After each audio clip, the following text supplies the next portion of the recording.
આવનાર દરેક વડીલ બંધુઓને મારી એક જ નમ્ર વિનંતી છે કે જ્યારે હું 2022 ના રોજ 20 તારીખે 19 તારીખે રાત્રે ઊંઘ્યો અને સવારે 20 તારીખે ઉઠાય એટલી વાર બે પગમાં નીચે મૂકી ના શકું એટલી બધી પ્રોબ્લેમ થઈ અને ચોથા સ્ટેજ ઉપર હતું. જ્યારે એક્સરે પડાયો ત્યારે ખબર પડી કે ભાઈ મારે ચોથા સ્ટેજે ઘસારો થઈ ગયો છે અને બંને હાડકાં ભેગા થઈ ગયા. હવે કરવું શું? તો પછી મારા દીકરાએ એમ કીધું કે ચલો આપણે ડોક્ટર સાહેબને કહો મારે રિપ્લેસમેન્ટ નથી કરાવવું, એટલે ફાઈબર ના કે પેલા સ્ટીલના ઢાંકણા નાખે છે એવું મારે નથી કરાવવું. કે ના પપ્પા, હું તમને એવા ડોક્ટર સાહેબ જોડે લઈ જઈશ કે જે તમે જોશો અને જશો તો કઈ ખબર પડશે.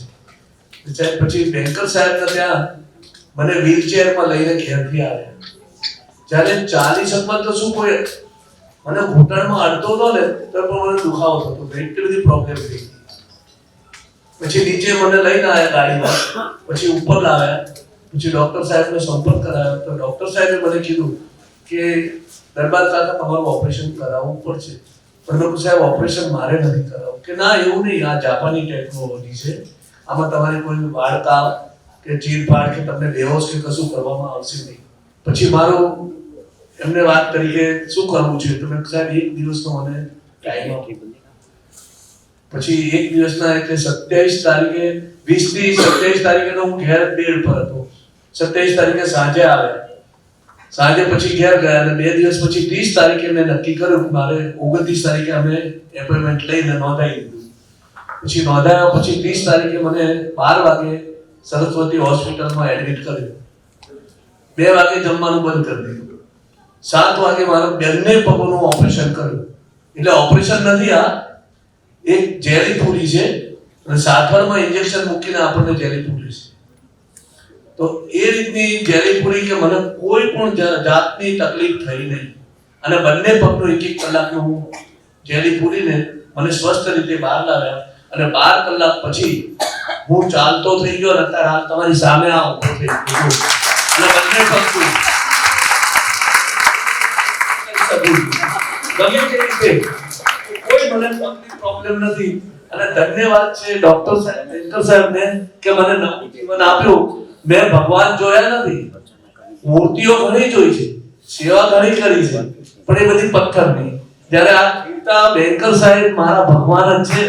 હું બંને હાથે એમને નમસ્કાર કરું છું અને પગે લાગુ છું કે મને નવું જીવન આપ્યું છે. જ્યાં તક હાલ તમારી સામે કોઈ ડાન્સ કરી શકું બંને પગે કે જરા પણ મને તકલીફ નથી. આ જો બંને પગ છે, જરા પણ તકલીફ દેખાય તો તમને બધા વડીલ બંધુઓને હમણાં આપણે મારી પહેલા આવી ગઈ કે થોડું ઘણું દુખે, હું તમે કહો તો 5 માળ ચડી જઉં. આપણા અત્યારે હાલ જીવનમાં બેન્કર સાહેબ જ છે કે આપણે ચાલતા હરતા ફરતા અને કોઈના હોશિયારા થાય નહીં. બોલો બેન્કર સાહેબ ની જય. દિનેશભાઈ પહેલેથી એમને આયા ત્યારે મેં જોયેલા કે વિચારમાં ખરેખર આવેલા અને ઘણીવાર આપણને દુઃખ થાય કે બાકી બધું શરીર સારું હોય પણ ઘૂંટણને કારણે પોતાનું રૂટીન લાઈફ જીવી ના શકે. દિનેશભાઈને જેવું રિઝલ્ટ મળ્યું છે એવું કદાચ બધાને મળે એવું જરૂરી નથી. આપણે ઘણા બધાને સમજાવીએ પણ છે કે તમારું જે પર્સન્ટેજમાં 50 to 70% કે ડિપેન્ડિંગ ઓન સ્ટેજીસ, કારણ કે આમાં રિઝલ્ટમાં જે ફાયદો થાય ઘણા બધા પેરામીટર્સ કામ કરતા હોય છે. ઘૂંટણનો કેટલો ઘસારો છે, ગેલ બ્લીડિંગ કેટલું છે, કો એક્ઝિસ્ટિંગ કો મોર્બિડ કન્ડિશન જેમ કે ડાયાબિટીસ, થાઇરોઇડ, રુમેટિક આર્થરાઇટિસ, આ બધાને કારણે રિઝલ્ટ્સમાં વેરિએશન જોવા મળતા હોય છે. એક વસ્તુ મેં બીજી માર્ક કરી છે કે ઘણીવાર અત્યારે જે આપણા સમાજમાં છે ને એક જ્યારે અમારી પાસે નીના પેશન્ટ આવે ને ત્યારે અમારી પાસે ગેરંટી વોરંટી માંગતા હોય. આ બહુ કોમન છે. કદાચ એ રિપ્લેસમેન્ટ માં આવે તો 15 વર્ષની ગેરંટી આપે, સાંધો 20 વર્ષ ચાલશે, 25 વર્ષ ચાલશે.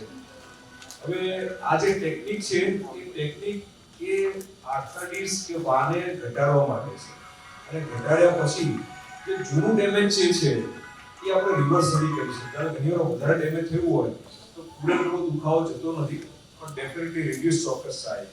દિનેશભાઈ કીધું એ પ્રમાણે જસ્ટ એક મિરર પંચર અહીંયાથી સાધનમાંથી એક પંચર કરી નાખી, એન્જિયોગ્રાફી કરી, અડધી કલાકની ખુરશી અને 8-10 કલાકમાં તો ચાલતા થઈ જાય છે અને આમાં કોઈ નુકસાન નથી. મારા ઓપરેશન પછી મારા ઘરે પણ આજની તારીખમાં હું નરોડા રહું છું. આજુબાજુ 8-10 કિલોમીટર વાળા પણ પેશન્ટો મને રૂબરૂ જોવા માટે આવે છે. હું એક સામાન્ય વ્યક્તિ છું. મારા ઘરે આવે તો જે પ્રમાણે ચા કોફી નાસ્તો એ હું આપું છું અને એન્કર સાહેબનું પેમ્પલેટ એમને આપું છું તો રાજી થઈ જાય છે અને ઘણા બધા પેશન્ટો અહીં આવી ગયા છે. મારા નામથી આવે છે કેમ કે મારો પેલો વિડીયોમાં આવે છે ને ફોટો તમે કદાચ બધાએ જોયો હશે. દિનેશભાઈનો અમે એક આવેલ એક્સપિરિયન્સ વિડીયો લીધેલો અને ઘણો વાયરલ થઈ ગયો. ઘણા બધા તો કે અમેરિકા કેનેડા એ બધાથી દિનેશભાઈનો મને નામ સરનામું ને એડ્રેસ પૂછવા માટે ફોન કરે. એનો હું ઘણા બધા રાખતો હતો. ઘણી વાર શું થાય ઘણા પેશન્ટ્સનો અમને ઇન્સિસ્ટ કરતા હોય કે તમારા આગલા પેશન્ટના અમને નંબર આપો. પણ એ ફોન નંબર આપીએ ફોન નંબર બીજા હોસ્પિટલ સાથે વાયરલ થાય ત્યારે ફોન કરો ત્યારે પેશન્ટ પોતે બીજી હોય કામ હોય એને કારણે ઘણી બધી તકલીફો. સો એટલા જ માટે લાઈવ એક્સપિરિયન્સ શેર કરીને આ વસ્તુ આગળ હું બેન્કર સાહેબ માટે 24 કલાક માટે સેવા આપવા તૈયાર છું. કોઈ પણ પેશન્ટ મારા ઘરે અથવા મને ફોન કરે છે તો હું એમને એડ્રેસ આપું છું અથવા ત્યાં આવે છે તો એમને પેમ્પલેટ આપી દઉં છું કે ભાઈ આ જગ્યાએ તમે જજો. અને બેન્કર સાહેબનો હોસ્પિટલનું પેમ્પલેટો મારી જોડે ઘણા બધા છે તો હું આપતો જ રહું છું અને એમની સેવામાં હાજર છું કે કહેશે ત્યાં હું આવવા તૈયાર છું.